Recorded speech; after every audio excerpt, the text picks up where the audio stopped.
Paz do Senhor Jesus, boa noite. Pedir para você ficar de pé mais uma vez.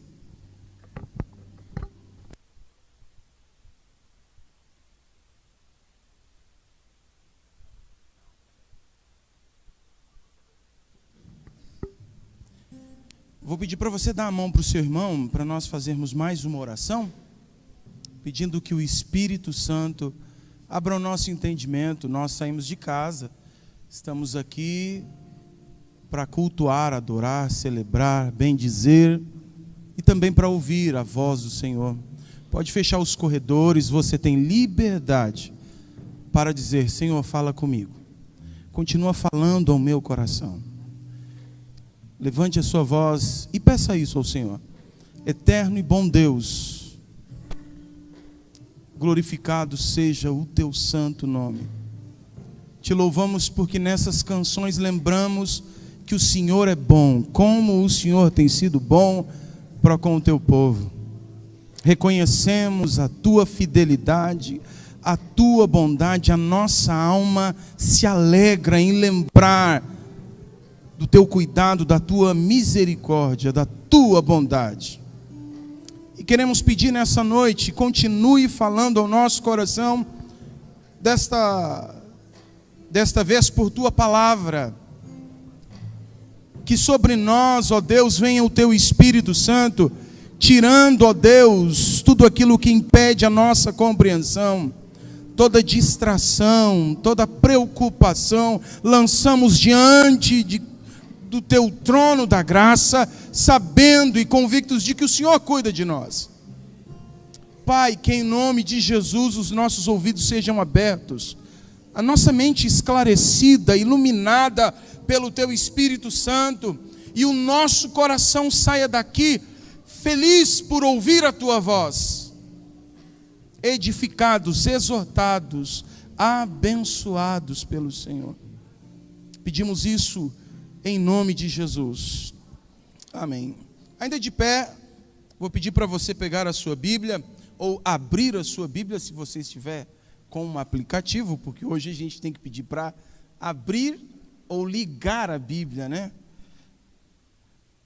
Apocalipse, capítulo 22. Quero ler um texto com os irmãos.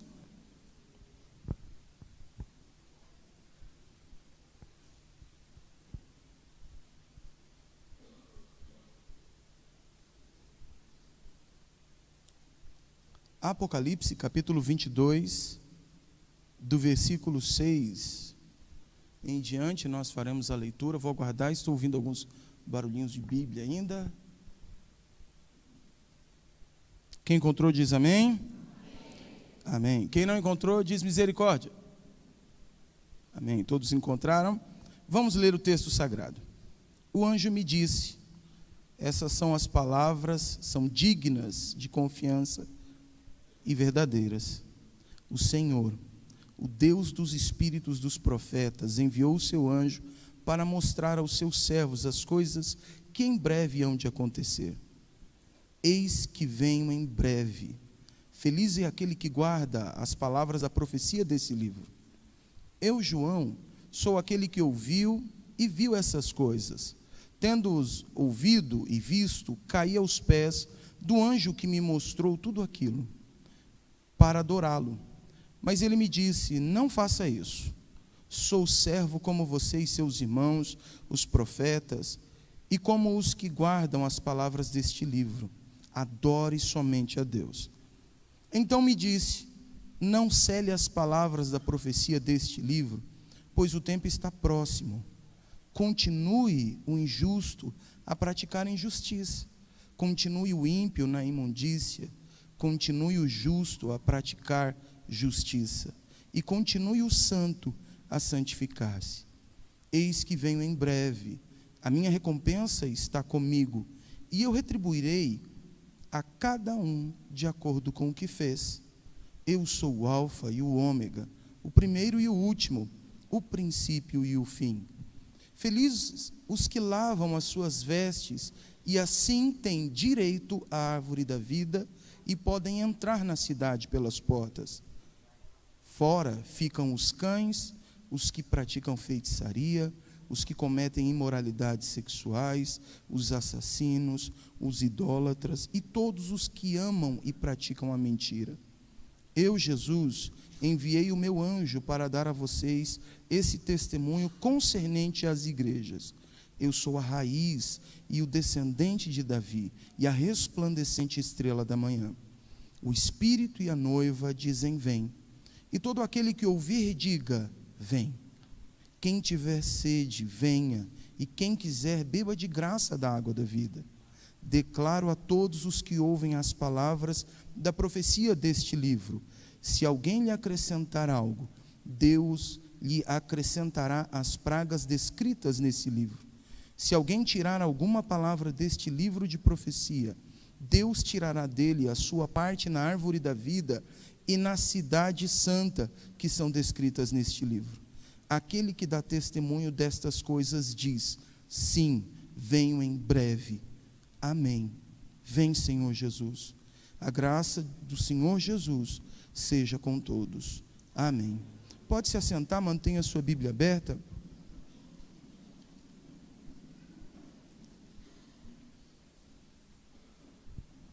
Esses dias eu recordava de uma reflexão, pastor Ricardo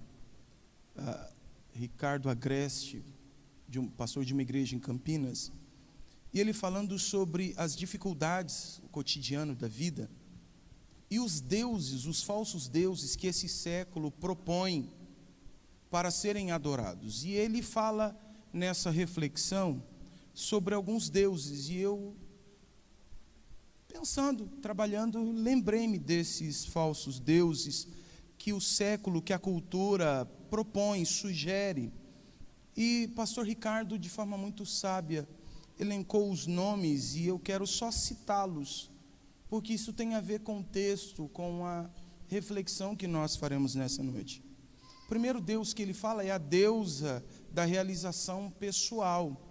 Então o ser humano, esse século, eles têm uma ideia de que existem para serem felizes, e felicidade a qualquer custo. Então eles vivem para cultuar, para seguir a deusa da realização pessoal. Ele falou também sobre o Deus do sucesso profissional, que tem a ver com mamon, o dinheiro, um sistema que torna o homem escravo. E nós começamos precisando de dinheiro para viver, e no final vivemos para o dinheiro. Não temos descanso, rompemos princípios, valores, e tudo isso sempre com a necessidade de ser reconhecido, de ter um status, uma condição de segurança, que na verdade só é possível em Deus, o Deus eterno, o Deus das Escrituras. Um outro Deus que Ricardo fala é sobre o Deus da visibilidade. Por que é que eu vou fazer as coisas da forma correta se as pessoas não reconhecem, não valorizam? Por que eu preciso fazer as coisas certas se a maioria faz errado?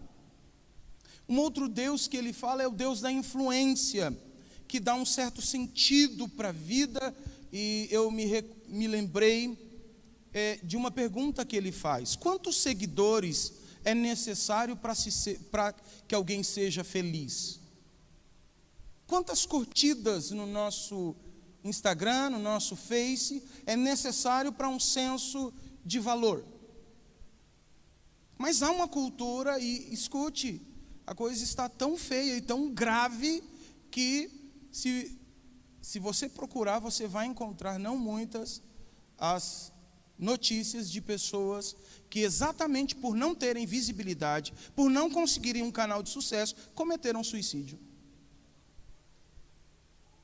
Ele fala ainda do Deus do prazer, o emotivismo.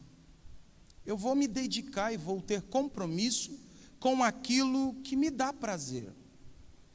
Qualquer obrigação, qualquer responsabilidade que não resulte em prazer, eu descarto. Eu não tenho compromisso, não tenho vínculo.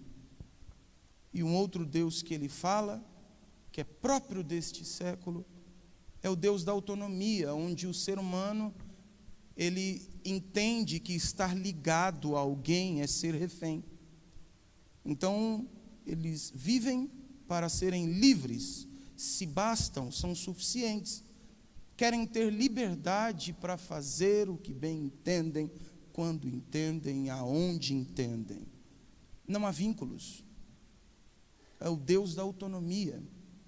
Não apenas uma independência de Deus, mas da própria família, onde os relacionamentos são não superficiais, são inexistentes. E eu fiquei pensando naquilo que o pastor Ricardo estava falando, eu fiquei considerando comigo, será que as pessoas pensam na eternidade? Passa pela cabeça dessas pessoas que vivem assim, que existe uma vida após a morte? Será que tudo se resume aqui e agora? E por que é que eu lembrei dessa reflexão desse pastor? Porque eu estava num dia difícil.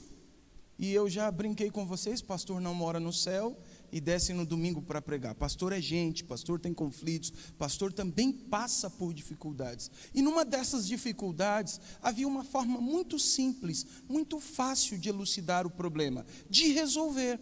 Mas ela ia contra os princípios, os estatutos, a ordenança, a lei de Deus.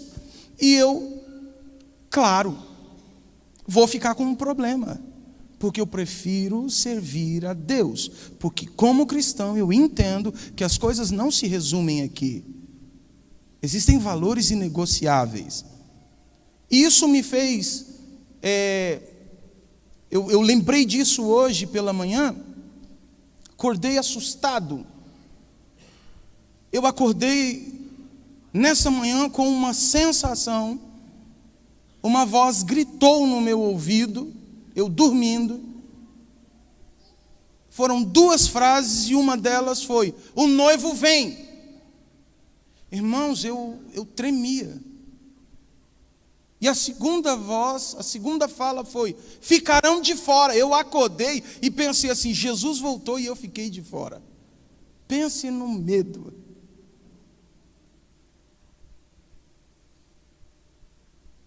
E o que eu desejo nessa noite é que o Espírito Santo traga a convicção que Ele trouxe ao meu coração, de que Jesus está voltando. Isso não é piada, isso não é brincadeira, isso não é um jargão. Jesus está voltando. Eu confesso para você que eu ainda estou abalado desde manhã. Essa convicção de que Jesus está às portas. E quando eu ouvi essa voz, eu lembrei do texto de Apocalipse 22, eu sabia que estava escrito aqui, e fui ler. Mas para a gente compreender bem, o livro de Apocalipse é um livro de esperança, de consolo. Pode não parecer numa primeira vista, parece assustador, algumas coisas difíceis de compreender. Mas quando João escreve esse livro, que foi ditado por Jesus, ele foi escrito para uma igreja que passava por muitas dificuldades. João estava preso numa ilha chamada Pátimos, exatamente porque foi fiel a Deus, não negociou princípios, não cedeu às exigências políticas do imperador, que num surto de loucura achou que era Deus e exigiu de todos os cidadãos dominados por Roma que ele fosse adorado como um Deus. E alguns cristãos, incluindo João, não aceitaram isso. Por isso foram duramente disciplinados, castigados e mortos. João, antes de ir para a ilha de Pátimos, jogaram João, que escreveu o Apocalipse, num tacho de óleo quente. E ele não morreu. Logo entenderam, não dá para fazer nada com esse camarada. Vamos colocá-lo numa ilha prisional e deixa ele lá. Mas na ilha, Jesus aparece para João e dita esse livro que nós entendemos. Então, quando a gente compreende corretamente o livro do Apocalipse, dada o contexto da igreja, que estava passando por dificuldades, o enredo é mais ou menos assim: no final, o bem vai vencer o mal. No final, Jesus Cristo vai derrotar Satanás, e aqueles que forem fiéis até a morte estarão com Cristo. nos céus. Essa é a história, por isso que eu digo que é um livro de esperança e de consolo. Para um momento de dificuldade, não ceder, não romper com os limites, não mudar o padrão de Cristo, não mudar os marcos estabelecidos por Deus. O livro está dividido, foi dividido mais ou menos assim: as coisas que João viu no passado, enquanto vivo, aproximadamente no ano 90, João deveria ter aí os seus 85, 90 anos de idade. O João foi o discípulo mais novo de Jesus, então João viu muita coisa acontecer, e ele descreve as coisas que viu, as coisas que ele estava vendo no presente, e as coisas que ele viu, e que seriam coisas para o futuro. Isso que nós lemos é isso, o futuro. E ao ler essas cartas, ao ler esse livro, cada igreja que passava por dificuldade entendia como esperança, como consolo, como um incentivo à fidelidade a Deus. O capítulo 21 até o capítulo 22, versículo 5, João está descrevendo os céus. Em palavras humanas, ele tenta descrever aquilo que com mente humana não é possível. Então o livro foi escrito de forma simbólica, figurada. Existe muita especulação, muitas interpretações equivocadas. Quando você faz com todo cuidado, zelo, uma boa observação desse livro, você vai chegar à conclusão: é um livro fantástico de ler, de consolo, de esperança, vai te ajudar. O que me chama a atenção é que o céu, para a igreja daquela época, para os irmãos que estavam ouvindo João através das cartas, o céu não era apenas um destino, como Jesus disse: vou preparar-los um lugar. O céu era motivação também para o compromisso, para a fidelidade. Quando o imperador exigia que todos o adorassem como Deus, os crentes lembravam céu e dizia: não, só existe um Deus e só a Ele eu vou adorá-lo. O céu era motivação. Então, ao pensar nisso, gerava um impacto direto na vida daqueles irmãos. É aqui e agora. Eu não posso trocar, mesmo que minha vida corra risco. Eu não posso abrir mão da eternidade por causa de alguns minutos. Essa consciência de que vamos morar com Deus era o suficiente para passarem por todas as perseguições, todas as privações e todas as dificuldades. João recebe 3 conselhos de Deus através de um anjo: não adore os anjos, adore somente a Deus, e não cele, não feche o que você ouviu, o que você viu. Isso aqui não é para ficar guardado, é para tornar público. Todo mundo precisa saber disso. Por quê? Porque está breve, está perto o retorno de Jesus. Então não cele esse livro da revelação, não esconda isso, deixe que todos saibam. Por quê?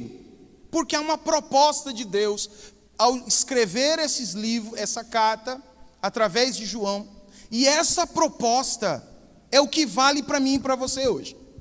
Então eu expliquei mais ou menos o que estava acontecendo na época, por que foi escrito, o que os irmãos entendendo, e o que serve para mim hoje, pastor. Qual a relevância deste livro, que foi escrito no ano 90, que fala de um Jesus que vai voltar. Estamos em 2019 e Jesus não voltou. Qual o princípio, qual a ligação? Para que é que serve isso hoje? Bom, é evidente que o que Deus está tentando nos dizer e propor para mim e para você nessa noite é que Ele está nos alertando quanto à volta de Jesus. Essa é a proposta de Deus, um alerta àqueles que são seus filhos quanto à volta de Jesus, e um alerta também para aquele que ainda não faz parte da família da fé. Por quê? Porque em breve Jesus voltará. E esse alerta inclui: prepare-se, porque naquele dia todos prestarão contas de sua vida, de suas ações. Todos passaremos pelo tribunal de Cristo. Todas as nossas ações serão pesadas na balança. Então tem que se preparar. Imagina que eu diga para você, faça um acordo com você. Olha, domingo que vem eu vou almoçar na sua casa. Eu imagino que uma pessoa que tenha bom senso não vai esperar chegar meio-dia, o pastor tocar na campainha e dizer, meu Deus, espera que eu vou preparar. Não. Nós nos antecipamos, nós nos organizamos. E o alerta de Deus é isso. Precisa se preparar para a volta de Jesus. Como é que eu faço isso? Tem algumas orientações aqui, e é isso que eu quero compartilhar com você. E a primeira delas é: guarde as palavras do livro de Deus. Guarde a palavra de Deus. Versículo 7, versículo 9, por 2 vezes ele diz: guarde a palavra de Deus. Feliz é aquele que guarda a palavra de Deus. Agora, guardar, dando aquele contexto de perseguição, não era apenas, eu lembro da palavra de Deus. O que está escrito no Salmo 23? Bom, eu sei o que está escrito no Salmo 23. Não é isso. Guardar é defender com unhas e dentes. Guardar é estar observando para que ninguém tire de você. Guardar tem a ideia de manter intacto, manter perto aquilo que Deus falou com você. Ouça bem, em Oséias capítulo 4, versículo 6, Deus disse para o seu povo: o meu povo foi destruído por falta de conhecimento. Conhecimento do quê? Da palavra de Deus. Uma vez que vocês rejeitaram o conhecimento, não foi a Deus. Uma vez que vocês rejeitaram o conhecimento, eu também os rejeitei como meus servos. Uma vez que vocês rejeitaram, não a Deus, mas a lei, o princípio, as ordenanças de Deus, eu também os ignorei como filhos. Ouça bem o que João estava dizendo para aquela igreja.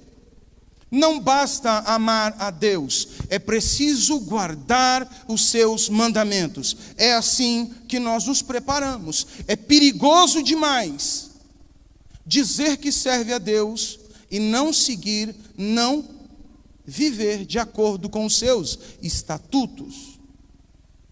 O que Deus disse que é pecado, será sempre pecado, ainda que como seres humanos nós vamos compreendendo melhor algumas coisas, vamos evoluindo no sentido de entendimento, de tecnologia. Princípios bíblicos são inegociáveis. Se Deus disse que era pecado, hoje, ontem, hoje e amanhã será sempre pecado. E eu não posso achar que simplesmente pelo fato de dizer que sou alguém temente a Deus, que faço as minhas orações, as minhas preces, me garante entrar no reino dos céus. Guardar a palavra é fundamental. Jesus certa vez disse aos discípulos, Mateus capítulo 4, no finalzinho, capítulo 5, 6 e 7, ele estava citando as bem-aventuranças, os princípios do reino de Deus. O que ele estava dizendo? Quem quer ir morar no céu, na casa do meu Pai, existem regras, porque todo reino tem um rei, tem um povo e tem regras. E Jesus, quando conclui o seu sermão, as suas orientações quanto ao reino dos céus, Mateus 7, depois você dá uma olhada, 26 em diante, ele vai dizer assim: todo aquele que ouve, pois, e pratica as minhas palavras. Que palavra? Os princípios que Deus estabeleceu. É semelhante a uma casa construída na rocha. Vem a tempestade, chuva, dificuldades, batem na casa, mas ela não cai, ela fica de pé. Mas todo aquele que ouve e não pratica, também é uma casa construída sobre areia. As dificuldades vêm, a tempestade vem, e o texto diz: a casa cai, e é grande a sua ruína. Não é o que falamos, é o quanto guardamos da palavra no nosso coração. Salmo 119, 11, escondi a tua palavra no meu coração, para não pecar contra ti. Esse esconder no coração é o que João estava dizendo, guarda a palavra. É assim que a gente se prepara para a volta de Jesus. Jeremias 9, 23 ao 25 diz assim: não se glorie o sábio na sua sabedoria, nem o forte na sua força, nem o rico na sua riqueza, mas quem se gloriar, glorie-se nisso. Se é para ter motivo de orgulho, se é para ter o motivo, deve ser nesse: em compreender-me e conhecer-me, pois eu sou o Senhor e ajo com lealdade, com justiça e com retidão sobre a terra, pois é destas coisas que me agrado, declara o Senhor. Mas vem dias, declara o Senhor, em que castigarei todos os que são circuncidados apenas no corpo. A circuncisão era um símbolo, um sinal daqueles que pertenciam a Deus. O que Jeremias, o que o salmista estava dizendo, o que Oséias estava dizendo, é que Deus está reunindo um povo para si e preparou um lugar chamado céu, eternidade, para levar todos esses para Ele. Mas existem condições, e uma das condições é guardar a palavra de Deus. Não é decorar, não é saber apenas, tudo isso é importante, mas é praticar a palavra de Deus, como disse Tiago. Não seja apenas ouvinte, mas praticante da palavra de Deus. Não adianta, não resolve, não garante, e não é sinônimo de morar no céu, dizer que é uma pessoa religiosa, dizer que é um cristão. Se não guarda, defende com unhas e dentes, não vive a palavra, precisamos considerar a voz do Espírito hoje. Segunda orientação que João traz, versículo 14 ao 17. Pedi para você manter a Bíblia, porque se você quiser, você vai conferindo. João está falando sobre servir ao Senhor com integridade. Continue o injusto a praticar injustiça. Continue o imundo na imundícia. Continue o justo a praticar justiça. E continue o santo A caminhada cristã, meus irmãos, não é, a maioria das vezes e nas áreas da nossa vida, não é uma mudança da água para o vinho, do dia para a noite. A caminhada cristã é uma constante mudança de entendimento, reforma da vida, readaptar-se às exigências de Deus. A santificação é um processo e ela tem um início. Quem começa isso é Cristo. E Ele nos ajuda nessa caminhada de santificação.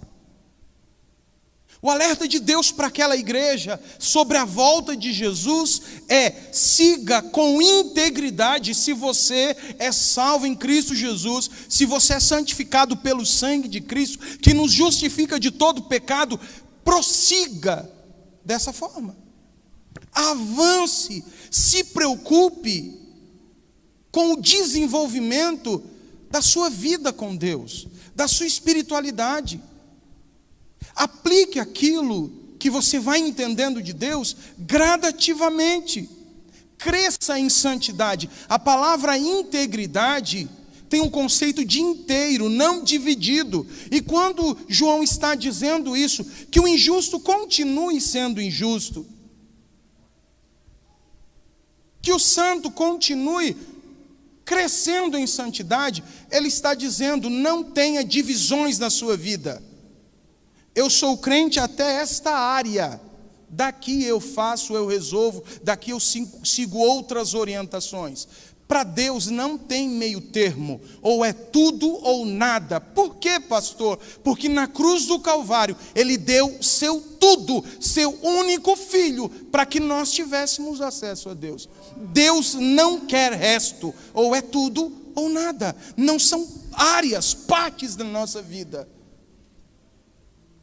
Não pode ter na nossa vida, ou melhor, na vida daquele que quer ir morar no céu, não pode haver duas estantes departamentadas. Aqui são as coisas de Deus, da religião. Aqui são as minhas coisas. Não. Para Deus é tudo. Escute. Jesus disse aos discípulos: quem quiser, falando de céu, quem quiser ganhar a vida aqui no mundo, viver do jeito que bem entende, com as suas escolhas, seguindo e trilhando e seguindo os seus próprios caminhos, quem quiser ganhar a vida aqui, vai perder lá. Mas quem quiser perder aqui, ele estava falando de abrir mão do jeitão da cultura pecaminosa, das influências sociais pecaminosas. Quem quiser abrir mão aqui, ganha lá. E não dá para ficar em cima do muro. Ou é cristão ou não. Não tem outra opção. Hebreus 12:14 diz assim: procurem ter paz com todos e se esforcem para viver uma vida completamente dedicada a Deus, pois sem isso ninguém verá a Deus. O que ele estava dizendo? Não vai para o céu. Eternidade até tem, mas sem Deus não é o céu. E por que tem essa questão de ter paz com todos? Porque Jesus disse, quando lhe perguntaram qual o maior mandamento, o maior mandamento é esse: amarás o Senhor teu Deus com todo o seu coração, com toda a sua alma, com todo o seu entendimento, e amarás o teu próximo como a ti mesmo. Então escute bem, algo que Deus considera como importante é como nós nos relacionamos uns com os outros. Isso tem a ver com o céu. Quando João está dizendo, Jesus ainda cita para João, como se dissesse assim: ó, escreve aí, João, escreve aí que eu voltarei e darei a recompensa a cada um de acordo, segundo, com a proporção das suas ações. Ele chama isso de galardão. O que é galardão? É pagamento, é salário. São recompensas divinas pelas qualidades morais, pelas ações dos crentes. Eu brinco com os alunos.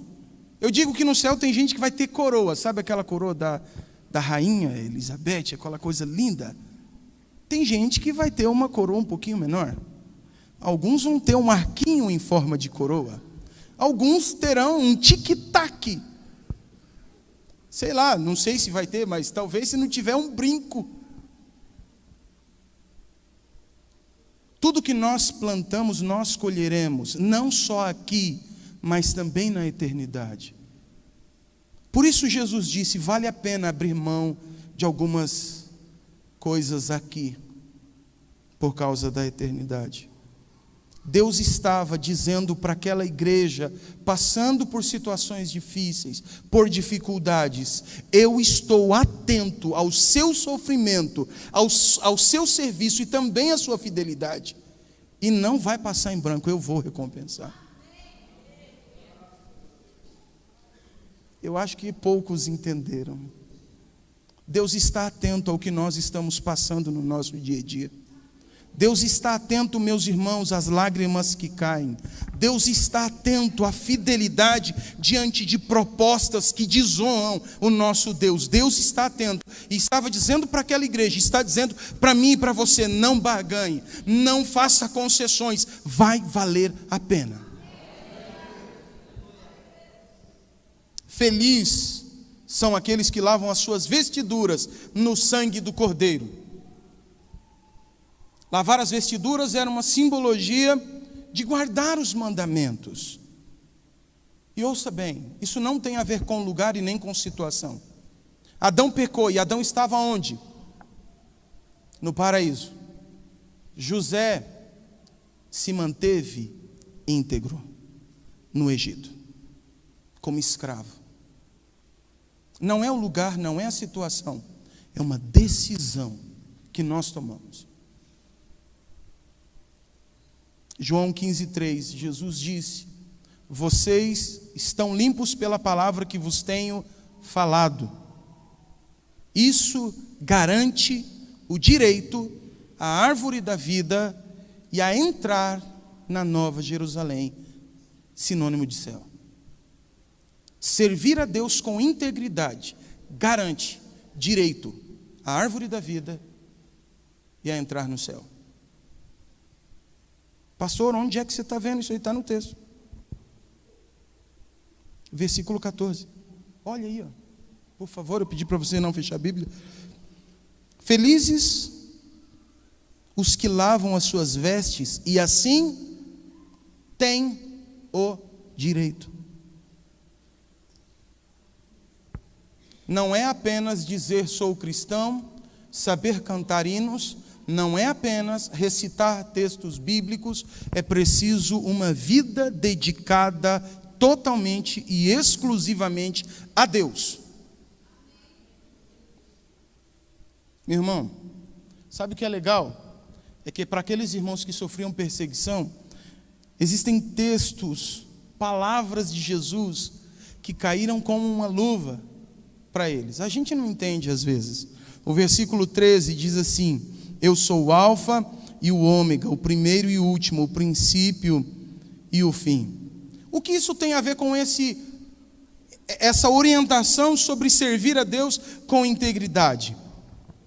Isso é um estímulo para quem deseja, para quem procura, para quem quer de fato servir a Deus de verdade, não de brincadeirinha. Por quê? Porque ele estava dizendo, em outras palavras, eu sou Deus que termino tudo aquilo que eu começo. Eu te chamei, se você quer, eu vou te ajudar e você vai chegar lá. Eu começo e termino. Aquele que começou a boa obra é fiel, é capaz, é poderoso. Tem condições de nos ajudar a chegar lá. Qual é o problema então? As minhas decisões, as minhas escolhas.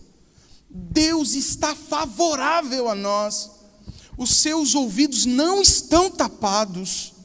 A mão dele não está escondida nem encolhida. Ele está olhando, esperando uma ação nossa para uma reação poderosa dele ao nosso favor. Isso serviu de ânimo para os irmãos daquela época. E é suficiente para nós. Terceira orientação que nós temos aqui, que João dá para aquela igreja, que serve para a gente: mantenha-se puro, versículo 15 e 16. João muda de glória, de triunfo, de graça de Deus, e passa a lembrar que nem todos podem esperar morar eternamente com Deus. É uma mudança drástica e intencional. A proposta é fazer, refletir, pensar, assustar. Ficarão de fora. Seria bom, e o desejo de Deus é de que todos se salvem. Mas existe uma responsabilidade humana, e João está dizendo sobre isso: vai ficar de fora. Esse ficar de fora do céu não é a ideia, entenda bem, de alguém que está do lado da porta de fora. Eu era criança e meu desejo era ser coroinha e virar padre. Então, quase que acertei, né? E eu ia muito para a missa, e lá a gente ouvia que São Pedro é que cuidava da porta, né? A ideia desse texto não é alguém que está do lado de fora do céu, batendo, por favor, deixa eu entrar, cheguei atrasado. Não é essa a ideia. A construção gramatical do idioma original diz que vai ficar de fora é o oposto de céu. Eu não preciso nem dizer qual é o oposto de céu, né? Mas se por acaso alguém não sabe, é inferno. O oposto de céu é inferno. O que ele está dizendo? Se não está no céu, está no inferno. Vai para o inferno, é o que João estava dizendo. Nossa, que ofensivo. Puxa, No século em que vivemos, não pode dizer um negócio desse, vai para o inferno. Irmãos, vai, com toda delicadeza e educação. A Bíblia diz, e o Criador dos céus e da terra, o Criador de todos e de tudo, diz, ou está dentro ou está fora. Não tem meio termo. Vai ficar de fora, vai para o lago de fogo. Quem? Os cães. Já pensou aqui a turma, os protetores dos animais? Deixa eu te explicar o que é que está dizendo. Não assusta não, irmão. A palavra cão é sinis, em grego, de onde se origina a palavra cínico. Explicou, né? A irmã disse assim, ah, bom. Sinis, que é cão, é a origem da palavra e de uma filosofia, de um estilo de vida dos filósofos da época, chamado cínicos. Quem eram os cínicos? Quais as características dos cínicos? Quem é que vai para o inferno? O texto de João está dizendo, os cínicos. Quem são os cínicos? Escute, os próprios filósofos que cunharam o termo cínico, caracterizava alguém como adepto dessa filosofia, desse estilo de vida, alguém cuja característica é a indiferença no modo de vida. Ele faz questão da indiferença. Fazem questão da falta de pudor, do seu estilo devasso e imoral. E são ferrenhos em viver assim. Reconhece como amigos aqueles que passam a mão, que concorda com o estilo de vida deles, mas que, como os cães, ladram contra aqueles que se opõem. Essas são as características dos cínicos. Você sabe uma frase que é uma canção que define cínicos? Deixa a vida me levar, vida... Irmão, não é pecado não, pode citar. Deixa a vida me levar, vida leva eu. Vai levar. Para onde? Para o inferno. Vai levar. É gente que troca a verdade pela mentira e faz questão disso. É gente que substitui o certo pelo errado e não se importa em viver assim. E se você vai orientá-lo, fica bravo. Nosso Deus. Vira inimigo. Por quê? Porque você disse a verdade. E ele decididamente optou por não viver a integridade. Graças a Deus não tem gente assim, né? Tem não. Viva do jeito que você quiser. Mas você vai colher o que você plantou. Ou vive os princípios de Deus e vai morar no céu com Deus, ou você vive do jeito que você quer e a perdição eterna, lago de fogo, inferno, será o seu destino. Era o que João estava dizendo. Quem vai ficar de fora? Os feiticeiros, aqueles que cultuam por meio de artes, por meio da sua adoração, do seu serviço a demônios. Está claro isso. Você pode adorar o que você quiser, só não pense que vai morar com o Deus eterno, porque não vai. Vai ficar de fora. Quem vai ficar de fora? Os que se prostituem, práticas imorais, tanto físicas quanto espirituais. Imoralidade sexual, praticada, tolerada, incentivada. Vai ficar de fora.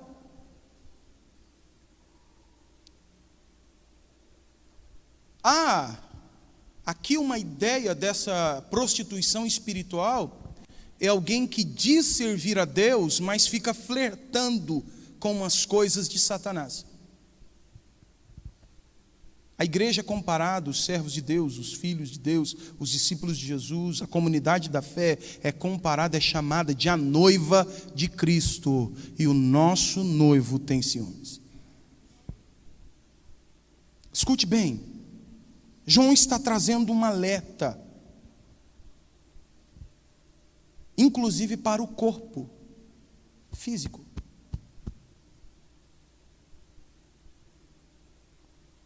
Esses dias, um tempo atrás, veicularam uma frase: meu corpo, minhas regras. Esqueceram que o corpo não lhes pertence, que a vida não lhes pertence e um dia terão de dar conta. Paulo lembra. Paulo chama atenção. Não sabeis vós que o vosso corpo é templo do Espírito Santo? Vai ficar de fora. Quem vai ficar de fora? Os homicidas, os assassinos. Deus é o Criador, o sustentador, o doador da vida. Só Ele tem o direito de tirar. Mas há um duplo sentido nisso aqui, porque Jesus disse em Mateus capítulo 5, versículo 22, todo aquele que ficar com raiva do seu irmão será julgado. Lembra que eu disse sobre relacionamento? Jesus disse que dependendo da forma como eu trato meu irmão, eu sou homicida. E os homicidas não herdarão o reino dos céus. Logo, o que João estava dizendo é: cuidado, não apenas no seu relacionamento com Deus, mas como você se relaciona com o próximo, com as pessoas que estão ao seu redor, principalmente com as pessoas que te tiram a paciência. Graças a Deus não tem gente assim, né? Graças a Deus não existe gente difícil no mundo. Elas são o termômetro da nossa fidelidade a Deus. Essas situações difíceis, nos relacionamentos, eles validam o quanto há, de fato, de Jesus, da graça do Espírito Santo em nós. Pastor, guarde isso, meu irmão. É só ler Mateus 5, 22. A forma como nós nos relacionamos. Se você sabe que alguém, alguém tem alguma coisa contra mim, a orientação de Deus, porque Ele está preocupado com os relacionamentos, e isso interfere na sua espiritualidade aqui e lá. Deixa o que você vai fazer, a sua oferta aí não é só dinheiro. Se eu vou pregar, essa é a minha oferta a Deus. Se eu vou cantar, essa é a minha oferta a Deus. Não faça nada, porque não adianta dizer que ama a Deus e odeia o próximo. Não adianta, vai ficar de fora. Perdão é um princípio, é um padrão daqueles que querem ser como Jesus. Ele disse na cruz: Pai, perdoa-lhes porque eles não sabem o que fazem. João estava fazendo isso, dizendo isso para aqueles irmãos. Por quê? Porque naquele contexto de perseguição, tinha muita gente fiel a Deus, mas muitos abriam mão da fidelidade. Ia lá e adorava de fato o imperador. Quem não adorava o imperador tinha os bens confiscados, os filhos tomados como escravos, famílias separadas. E quando eles se reuniam para cultuar, um estava espancado, um tinha o olho furado, e tinha o outro bonitão que foi adorar, de terno e gravata, lindo. E eles olhavam um para o outro e queriam se pegar. O que o outro faz não determina quem somos, mas revela o que há no nosso coração quando nós respondemos às suas ações, aos seus feitos. Vai ficar de fora os idólatras, aqueles que cultuam, que dão honra, devoção a outras coisas e pessoas, mas que essa adoração, essa honra pertencem só ao Deus dos deuses, o Senhor dos senhores e o Rei dos reis. Vai ficar de fora todo aquele que não dá a Deus aquilo que lhe é devido. Vai ficar de fora todos aqueles que tiram Deus do primeiro lugar de suas vidas e substituem por qualquer pessoa ou qualquer coisa. Vai ficar de fora todo e qualquer que ama e pratica mentira. Quem tem prazer e satisfação em viver uma vida de aparência, uma vida de falsidade, o erro, o engano, todos esses ficarão de fora. Gente que não pratica a verdade com suas palavras e com a sua própria vida, vai ficar de fora. João estava dizendo para os irmãos: irmãos, eu sei que é difícil o tempo, o período em que vocês estão vivendo, mas lembrem-se, Jesus está voltando, Ele foi preparar um lugar, não perca por nada. Não perca, porque quando Jesus voltar, não dá tempo de querer corrigir as coisas. Ele virá como um ladrão, e ninguém espera o ladrão. Ele não avisa: vou na tua casa. Ele chega de repente.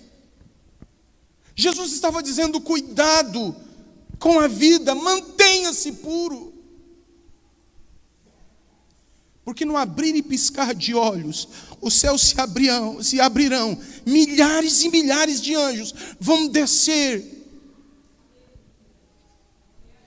E aquele que for fiel até a morte vai ouvir o próprio Cristo ressurreto, não aquele morto numa cruz ensanguentado, mas vestido com vestes brancas, em glória e esplendor, chamando o seu nome.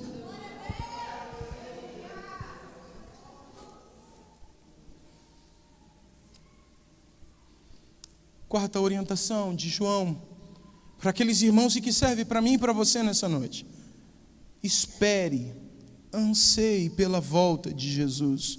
Versículo 17, 20 e 21. Nesse último capítulo do livro, último capítulo da Bíblia, 3 vezes, o próprio Jesus cita: eis que venho sem demora. Como eu disse para você, já fazem quase 2000 anos. Por quê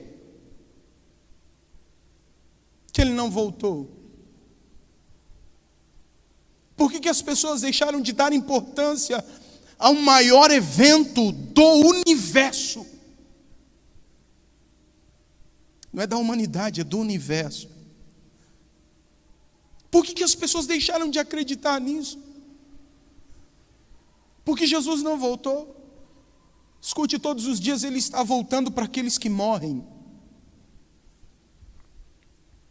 E ninguém pode garantir quando será o último respirar. Ninguém pode garantir quando será o último dia. Ninguém sabe o dia e a hora.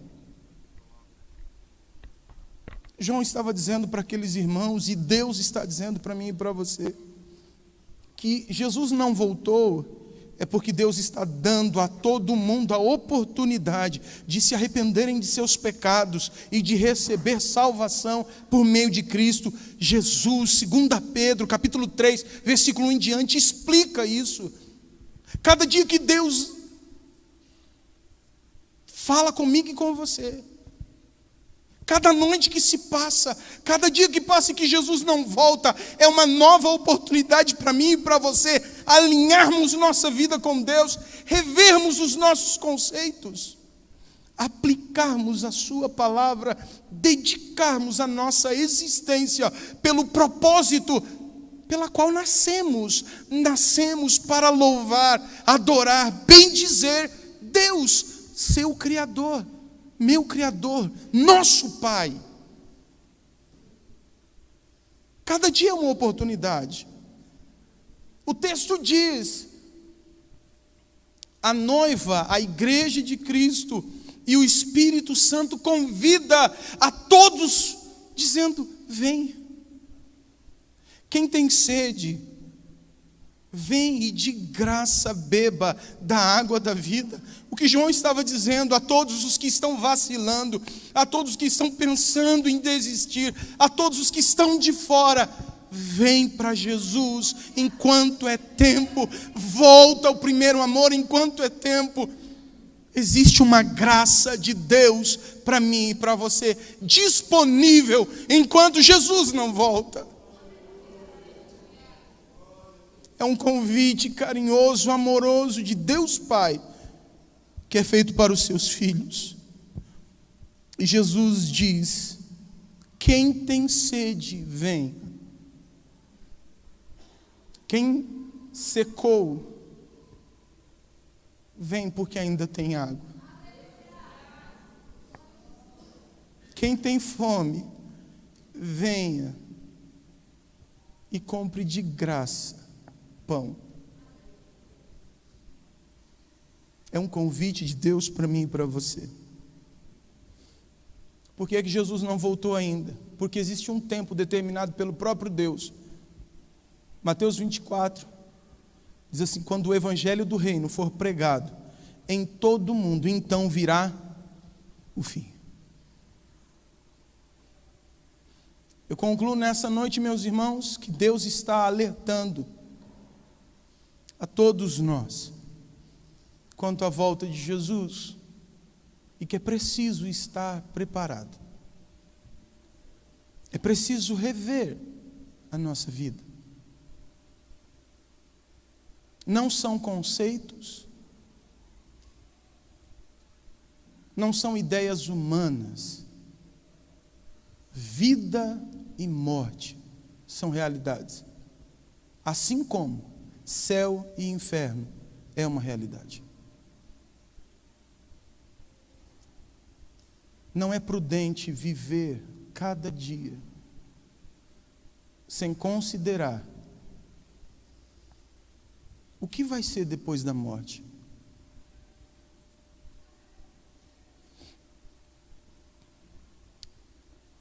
Quero fazer algumas perguntas. No que é que você está investindo a sua vida? Com o que nós priorizamos o nosso tempo? Os recursos que temos são para quê? Quando foi que nós deixamos escapar? Quando foi que nós não guardamos a consciência da volta de Jesus? Por que é que nós nos preocupamos tanto com as nossas aparências, quando o Deus que nos conhece por dentro e por fora sabe que somos pó, somos barro? Quando foi que ficou mais importante o que as pessoas pensam ao nosso respeito, a ponto de nós nos preocuparmos tanto e abrir mão de valores que o nosso Pai, Deus, estabeleceu em sua palavra? Aonde é que nós queremos chegar com uma vida tão corrida, desenfreada, como se tivéssemos a eternidade toda para fazer o que bem entendemos e planejamos? Quem foi que enganou o ser humano, dizendo que ele pode determinar os seus dias e viver de forma indiferente para com Deus e para com as pessoas que estão ao lado?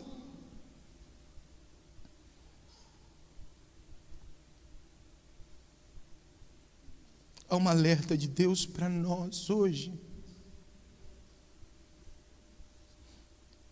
Há conselhos de Deus para nós hoje. Guardar a sua palavra, servir a Deus com inteireza de coração, manter-se puro e esperar a volta de Jesus. Porque Ele virá. Se nós entendemos bem o que Deus está dizendo para a gente poderia fazer um coro com João dizendo: ora vem, Senhor Jesus. Porque nada se compara com aquilo que está sendo preparado para mim e para você nos céus. As nossas leves e momentâneas tribulações, as nossas dificuldades no dia a dia, os atritos nos relacionamentos, não podem ofuscar a glória que há de vir. A pergunta é: você está preparado? Eu estou preparado?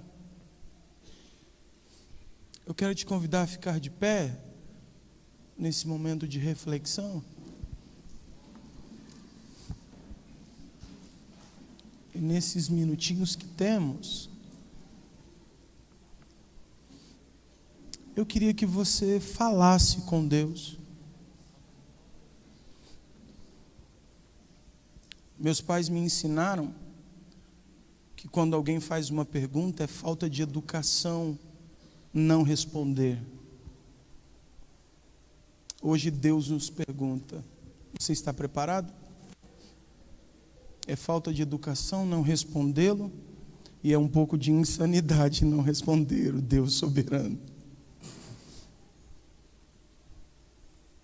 Queria que você fechasse os seus olhos. Você tem liberdade para estar de pé, para estar ajoelhado, para se sentar.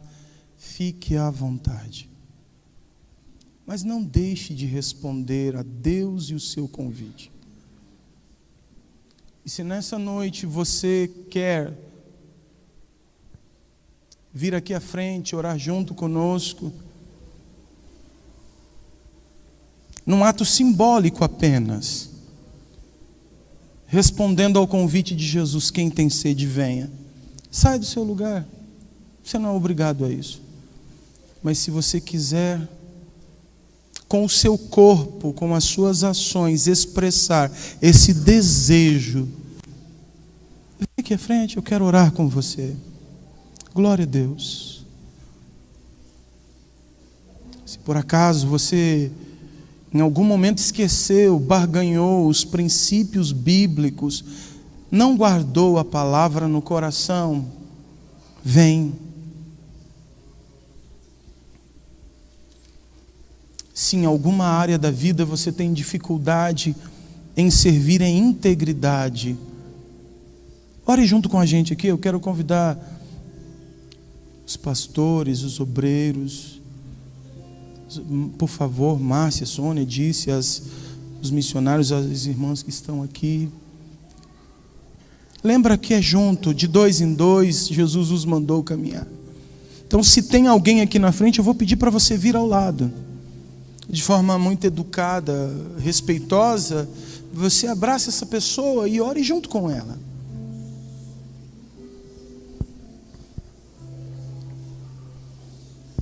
Pastor, eu amo a Deus, mas eu tenho áreas difíceis da minha vida, eu não consigo mudar. Corre aqui na frente, vamos orar juntos.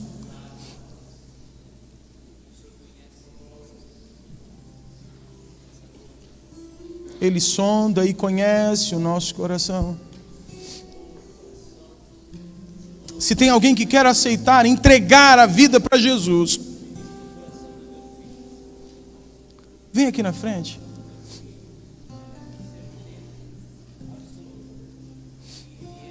Você que entendeu a palavra de Deus e hoje, de forma muito inteligente, você entrega a sua vida para Deus e deixe que Ele resolva o restante. Deixe que Ele te ajude nas suas dificuldades. Permita-se experimentar o imenso, grande, poderoso amor de Deus. Você que está aí, meus irmãos, feche os seus olhos, fale com Deus. Se você tiver alguma situação que precisa resolver, de pedir perdão ou de perdoar, você tem uma oportunidade nessa noite. O dia é hoje, a oportunidade é agora.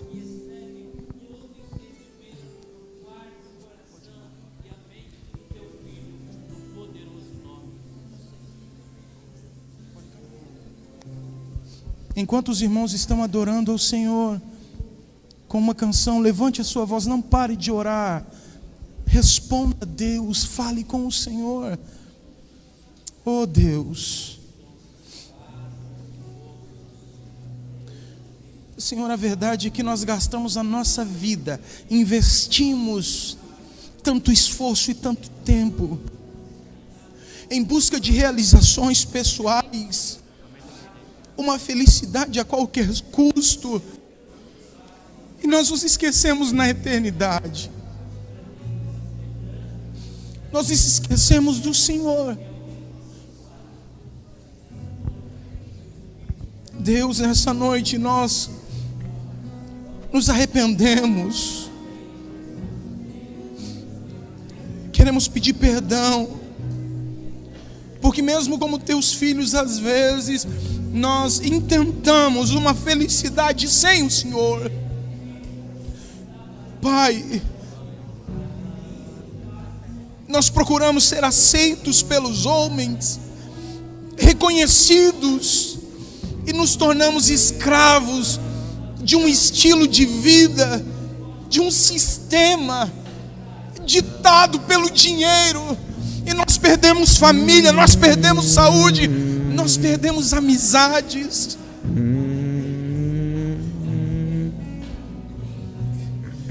Queremos ser vistos, sermos aceitos. Dá-me mais, Senhor. Pai, em nome de Jesus, Que o Teu Espírito Santo nos conduz a toda a verdade. Derrama sobre mim um novo óleo. Pai, em nome de Enche Jesus, minha vida. que nos voltemos para o Senhor, o sentido da vida, a razão da nossa existência. Para onde iremos nós, se só o Senhor tem palavras de vida eterna? Para onde nós iremos? Quebrando as cadeias, rompendo as barreiras, Quebre cadeias nessa sarando noite, as feridas, em nome de Jesus. Que mudando grilhões sejam minha despedaçados.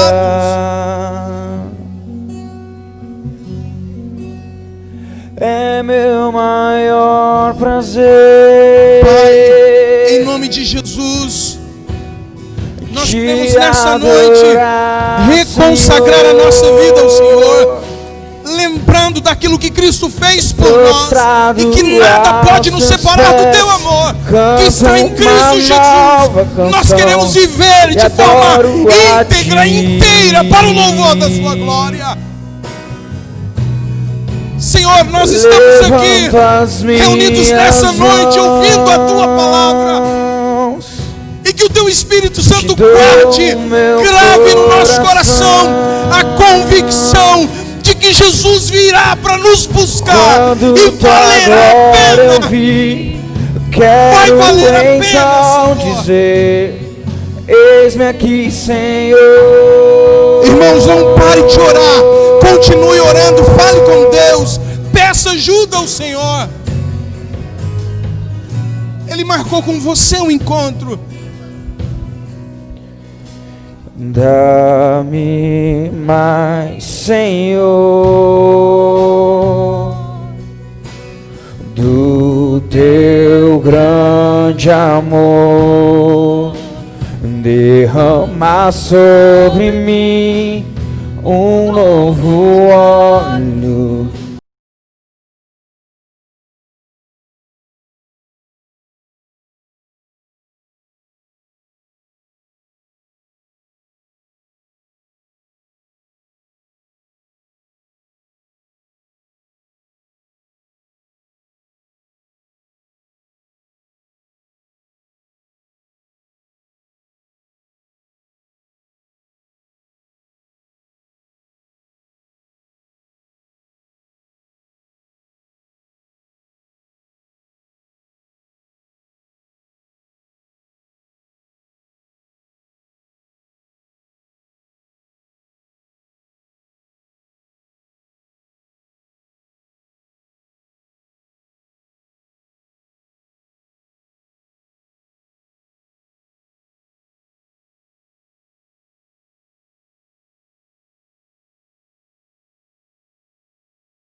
é meu maior prazer te adorar, Senhor. Prostrado aos teus pés, canto uma nova canção e adoro a ti. Levanto as minhas mãos, oh, te dou o meu coração. Quando tua glória eu vi, quero então dizer: eis-me aqui, Senhor. Eis-me aqui, Senhor. Glória a Jesus. Glória a Jesus. Quem tem ouvidos? Quem tem ouvidos? Mas ouça o que? O que o Espírito diz à igreja. Quem tem ouvidos, ouça. O Senhor está falando conosco. E às vezes, irmãos, a gente tem dificuldade para ouvir.